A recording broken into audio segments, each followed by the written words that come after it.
Let's examine rhythm rolling, why it is used and its limitations. We use rhythm rolling primarily to get to a specific result. It applies to all numbers except for the 2 and the 12.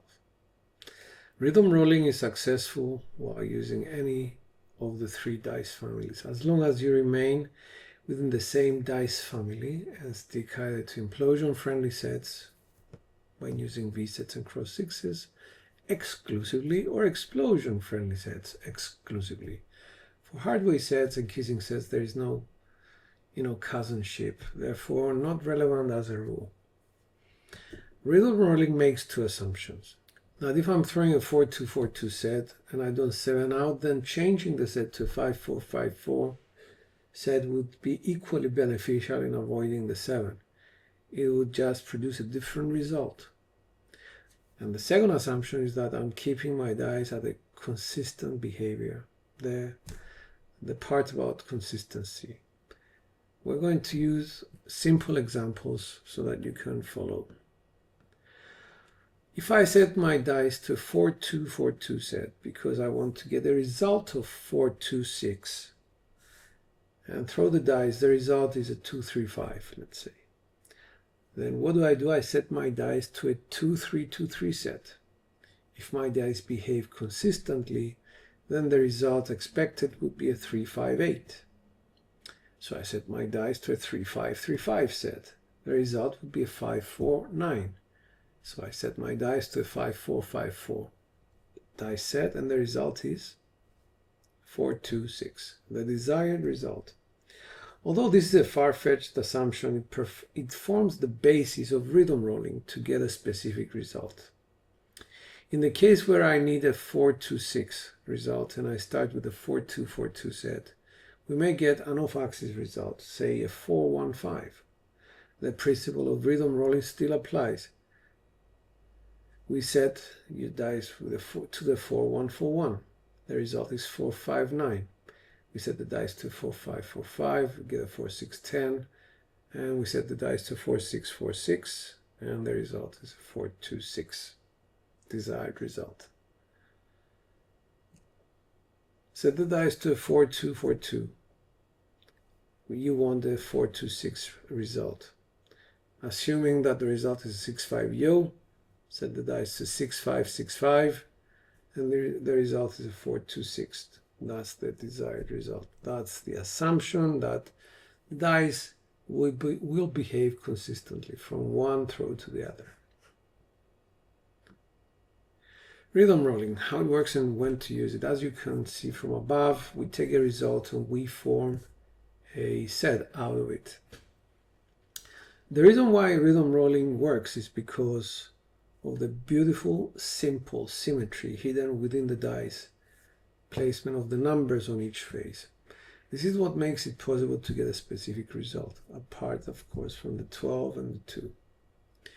It works on all dice families, and I'll give you an example. We set the dice to get an 8. And specifically we want to get the 2-6-8, not the 6-2-8, but the 2-6-8. So we go to an implosion-friendly set, 4-2-4-6, and we start having the numbers 2 and 6 facing us, so that's why we use that set. assume the result is a 5, 4, 9. It's an on-axis secondary result. 5 is the dice facing away from us, and 4 is the dice facing the top. So that's very important for you to see how we go from there. Our next set must have the 5 and the 4, 5, 4, 9, placed in a configuration which are the numbers facing us. And on the top, we have to have an implosion-friendly set. So that set is going to be a 6, 5, 6, 4 set. So that's the set. It's implosion-friendly because you can see there is a 4 and a 5, 4 on the left outside, 5 on the right outside. If our dice behave exactly the same way, then our next result will be a 2, 6, 8, which is the desired result. The reason being the 2 is facing away from us and the 6 is sitting at the top, just like the last result. Example of a 2V set. We want to get a 3, 1, 4 result. We will use an explosion-friendly set, just to give you the example of an explosion-friendly set. The set that we're going to use is 2, 3, 2, 1. The 3 and the 1 are facing us, and the 2 is on top. The 2s are on top. Once we throw the dice, the result is an off-axis 6 with a 2 on the axis. So one of the dice imploded to the 6, and the right die remained as it was, 6, 2, 8. Our next set is going to have the 6 and the 2 facing us. And in order for us to do a set which is explosion friendly, we have to do a 4, 6, 4, 2. On the inside of the left die, we're going to find the 2, and on the inside of the right die, we're going to find the 6. Now, the next result from a 4, 6, 4, 2, if the dice behave in the same way that they did before, they're going to give us a 5, 4, 9. So that means that the left die imploded to the 5, came inwards, and the right die stayed as it was before on the 4, 5, 4, 9. The next set, which is explosion friendly, will have the 5 and the 4 facing us, and in order for it to be an explosion friendly set, it has to have the aces on top. So the set is 1, 5, 1, 4. If we do that, and we have consistent mechanics, then the left die is going to implode to the 3, and the right die is going to stay on the ace, 3, 1, 4, which is the desired result. Now, some rhythm rolling is going to be achieved with just 2 changes of sets. Others are going to be 3 changes of sets. And these are defined by how difficult the number is.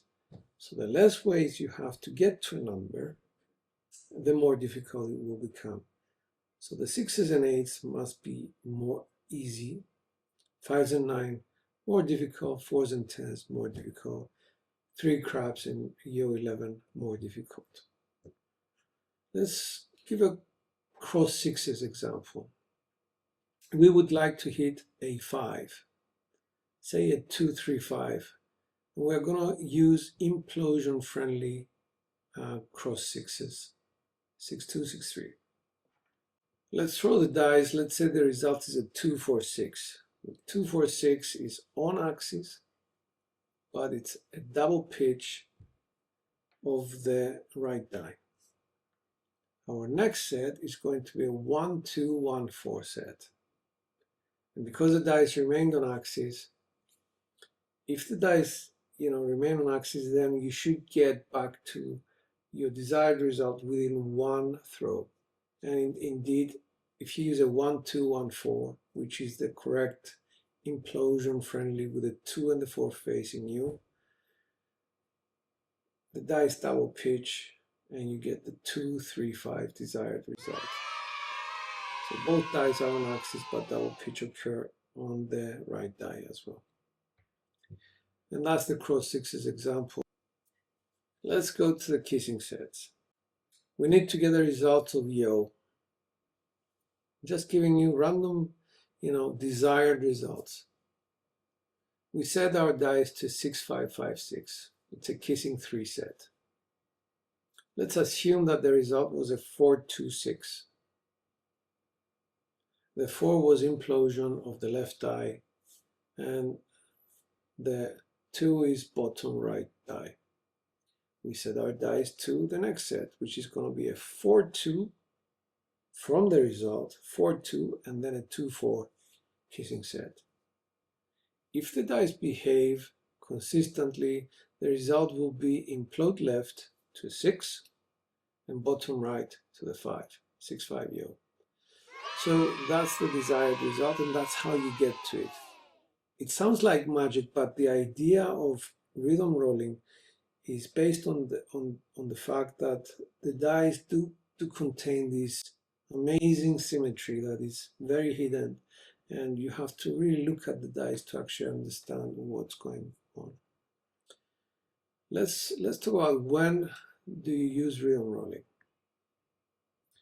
Well, you only use rhythm rolling after you're sufficiently confident that you're consistent in your dice tossing. Let's say level 4 consistency.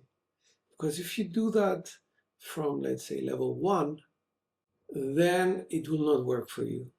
If it does work for you, it's going to be by chance and not by sort of skill and consistency. It's very important that some of us, and I would include myself in that group of people, we're not always consistent. We lack the consistency, and therefore we shouldn't try to predict too many results because we're going to be disappointed. When you have practiced enough to feel confident that changing one dice set for another in the same dice family will not bring me the 7, that's also when to use rhythm rolling. You need to feel confident that changing a dice set from a 3, 2, 3, 6 to a 4, 6, 4, 2 is not going to give you a 7. Instead, it will bring you a different non-7 result. And that should give you some kind of confidence that you can actually use many sets and you can use rhythm rolling. If the 7 does occur, accept that it have occurred on your other set from the same dice family and move on. So an example would be a 2, 3, 2, 1. If I get a double pitch 5, 2, 7, I cannot complain that, oh, I should have stayed on the 3, 2, 3, 6, because mechanics would have repeated themselves. I would have double pitched the left die to a 4, 3, 7. When you're after a specific number, that's when you use rhythm rolling. When you're after a specific number which you have not been able to hit this far and want to focus on this for the sake of a bonus bet, for example, if you need a 6, you should be sort of starting with a 3, 5, 3, 1 or a 3, 1, 3, 5, depending on whether your sets are implosion or explosion friendly. And that's the reason why you would use rhythm rolling to get to it ultimately. Use the numbers that give other results to form different V sets or cross success sets to get back to the 5, 1 or the 1, 5, 6. Another reason, when you're competing in a dice tournament like the one that Arnell has set up, that's a reason to use rhythm rolling to get to specific non-hardway result. When do you not use rhythm rolling? When your consistency level is below 3, because it may not yield 7s, but may not snipe the number you're intending to snipe. When your 2 previous rolls are suggesting that you should be changing dice families altogether, after which point you can resume rhythm rolling using the new dice set family. An example of that would be if you're on V sets and you got two results, one after the other, which is one off axis. Let's say I was on a 3, 2, 3, 6, and I got a hard 4, or a hard 10, or a 1, 2, 3, which is a drift. Those two results suggest that I should be in a different dice family, and that dice family is obviously the hardways. So from then on, I can start with whatever result whatever set I want, 6, 5, 6, 5, and then try and get to the yo, which is, why I would go to the 6, 5 to begin with. When you're not confident enough in sticking to one dice family throughout the session, unless warning signs alert you to change dice families, see above. So that's when you don't use it.